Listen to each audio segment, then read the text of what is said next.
जो चलते हैं मेंटल मैथ पर्सन कोर्स कक्षा 8 के अगले पर्सन पर। मैं हूं हरी सर और आप देख रहे हैं मेरा YouTube channel maths with Hari sir. यहां पर ये मैंने चैनल स्पेशल हिंदी मीडियम के बच्चों के लिए बनाया है।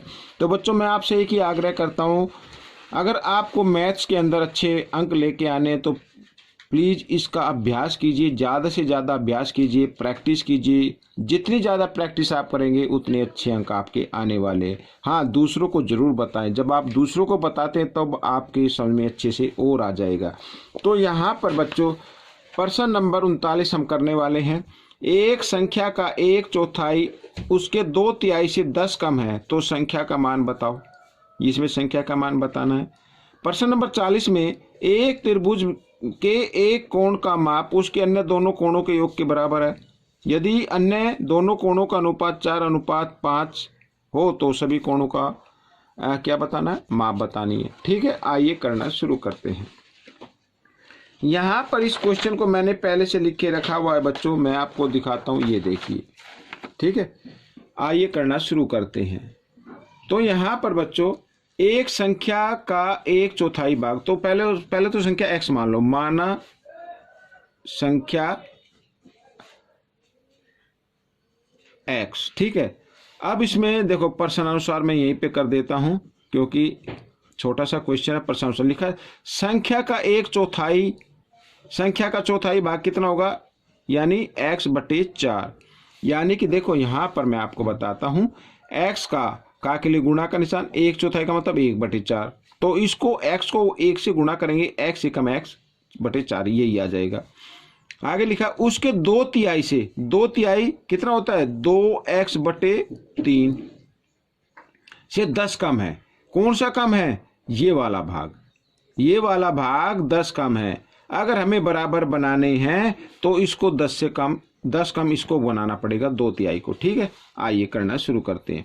तो x/4 इधर ये जमा का इधर आकर ये घटा का हो गया इस तरीके से, और बराबर घटा 10। ठीक है, 3 और 4 का हम लघुत्तम ले लेते हैं तो कितना आएगा बच्चों यहाँ पर 12। ठीक है, 12 ये लघुत्तम आ गया। 12 को 4 से भाग करना है, 3 पे जाएगा, 4 का पड़ा 4 3, 3 को x से गुणा कर देना, 3x घटा। ठीक है, अब आप क्या करेंगे, इस 12 को 3 से भाग करो, 3 का पढ़ा लो, 3 चौके पे गए ना, तो 4 को 2 से गुणा कर दो, 4 दूनी 8, इस तरीके से बराबर घटा 10।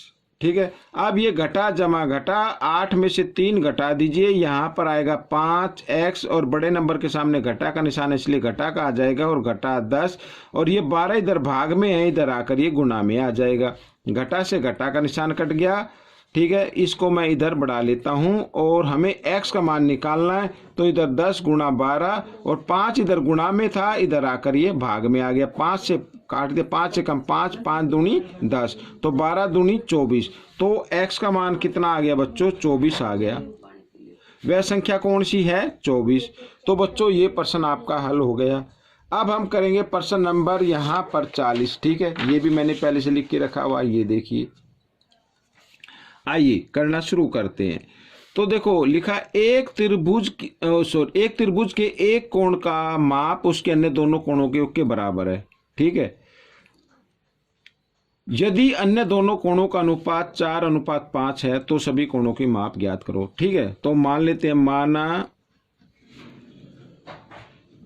त्रिभुज के कोण 4x मान लीजिए, और ये अनुपात 5 है तो 5x मान लीजिए, और लिखा तीसरा जो कोण है ना इन दोनों के योग के बराबर है, यानी 4x और 5x 9x, वह 9x है।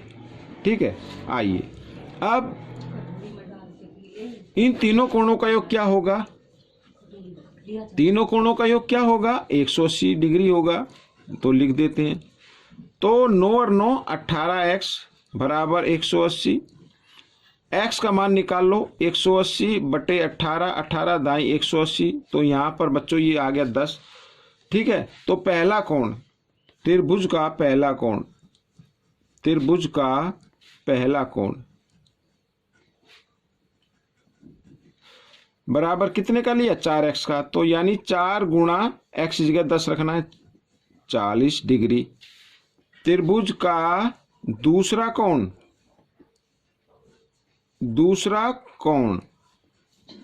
वो कितने का होगा 5x, यानी 5 गुणा 10 पंजे 50 डिग्री। त्रिभुज का तीसरा कोण ये है 9x, यानी 9 गुणा 10 10 नीम 90 डिग्री। तो बच्चों ये आपके आंसर आ गए। आपको ये दोनों क्वेश्चन कैसे लगे मुझे ज़रूर बताएं, और हाँ प्रैक्टिस करते रहिए। और एक बात और, जिन बच्चों को मेरे वीडियो नहीं मिलते हैं तो प्लीज़ वो डिस्क्रिप्शन बॉक्स में जाकर लिंक ले लें, या फिर आप मेरे चैनल पर जाएं, ठीक है, सब्सक्राइब करें पहले तो, फिर मेरे चैनल पर जाएं, वहाँ पर जाकर आप प्लेलिस्ट में चेक कर सकते हैं। वो आपको प्लेलिस्ट मिल जाएगी, सभी क्वेश्चन आपको मिल जाएंगे। मिलते अगले पार्ट में, तब तक के लिए धन्यवाद।